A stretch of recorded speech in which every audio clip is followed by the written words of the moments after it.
7 of the biggest names in professional golf are furious right now, and the man running the entire tour is being accused of looking the other way while one of his own players' reputation implodes in front of millions of fans.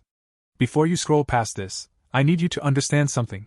What you are about to hear connects a locker room incident, a brand new commissioner, a billion-dollar restructuring of the entire sport, and a player whose name has become one of the most talked about in golf for all the wrong reasons.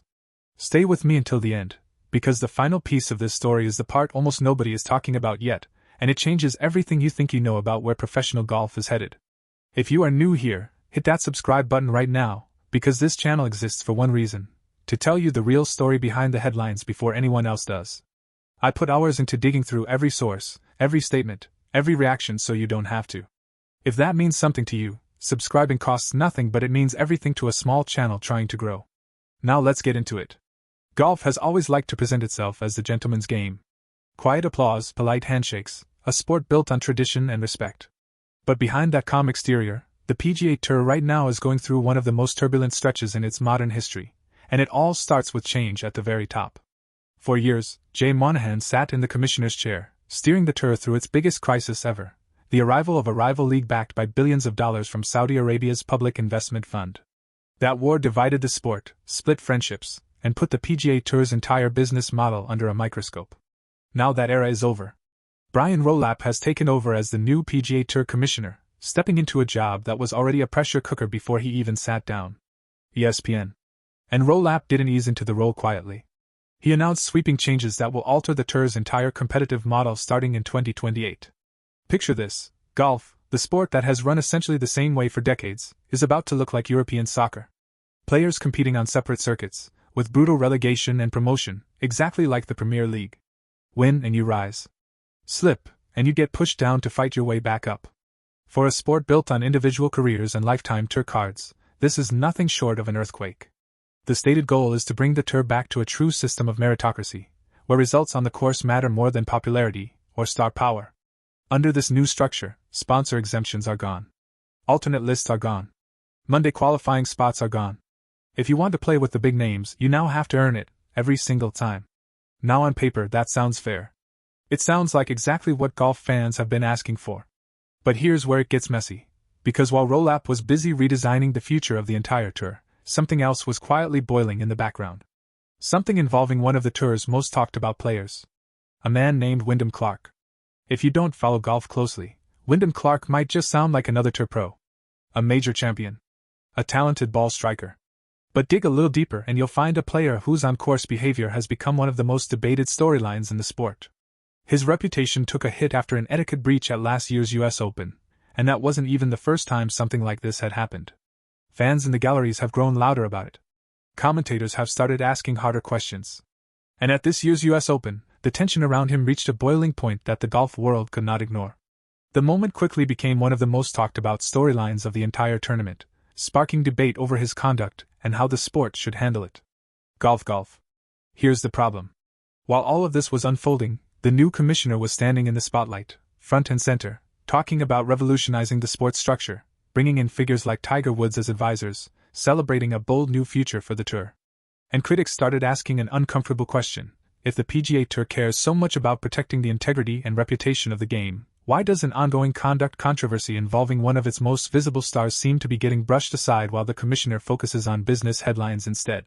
That question didn't stay quiet for long. It started spreading through golf media, through fan forums, through clubhouse conversations, until it reached a boiling point right in the middle of Tour Week at one of the sport's most historic events, the Travelers Championship. Now let's talk about the Travelers Championship itself, because this tournament has a strange habit of becoming the stage for chaos. Rewind back to a previous year, and this exact event produced one of the most bizarre finishes in PGA Tour history. Climate protesters rushed the 18th green just before the leaders could finish their final holes, forcing tournament officials to make an unprecedented decision. 6 members of a climate activist group sprinted onto the green wearing shirts with a blunt, provocative message about golf and the planet. The interruption came at the worst possible moment, with fans packed around the green and the broadcast cameras rolling live on national television. Instead of a quick patch job, officials made the extraordinary call to cut an entirely new hole in an untouched section of the green just to keep the competition fair. It was chaos. It was unforgettable. And it proved something important: this tournament does not shy away from drama. Fast forward to this year, and the Travelers' Championship became the exact stage where the tour's new commissioner chose to drop his biggest announcement yet.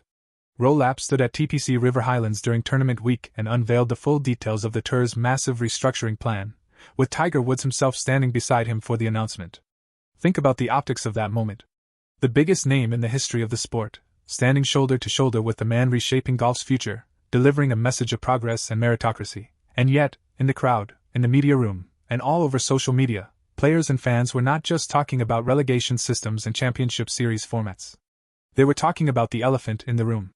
The ongoing tension around conduct on tour. The frustration that seemed to be building among certain veteran players who felt like the sport's leadership was more concerned with flashy business restructuring than addressing what many felt was a growing credibility problem playing out in real time in front of the cameras.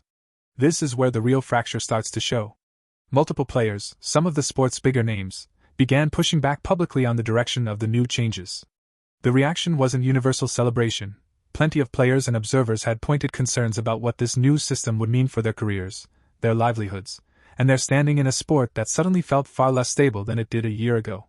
When you combine that unease about the competitive future with frustration over how conduct issues were being handled, you get a locker room simmering with tension right as the cameras are pointed directly at it. Some players chose to speak carefully, hedging their comments in press conferences, unwilling to fully commit to public criticism of a commissioner who had only just taken the job.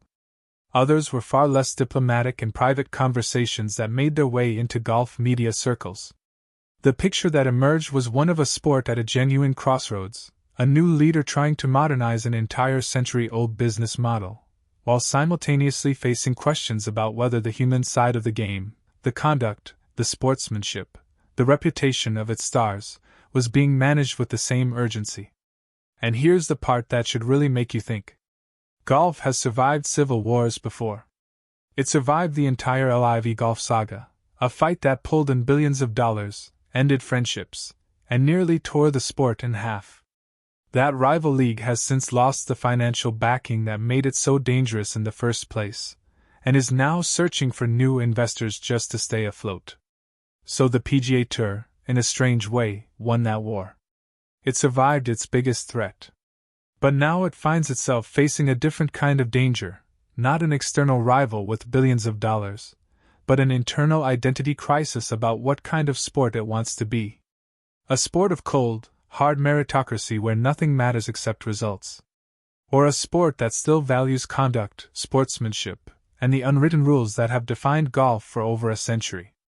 Rolapp himself has framed all of these changes not as an attack on tradition, but as a way of leaning further into it, insisting that everything being built is for the benefit of everyone involved in the sport. That's the official message. That's the story leadership wants you to believe. But stories like this always have two sides, and the players living through these changes day to day, week to week, tournament to tournament, are the ones who will ultimately decide whether that vision holds together or falls apart. So where does this leave us right now?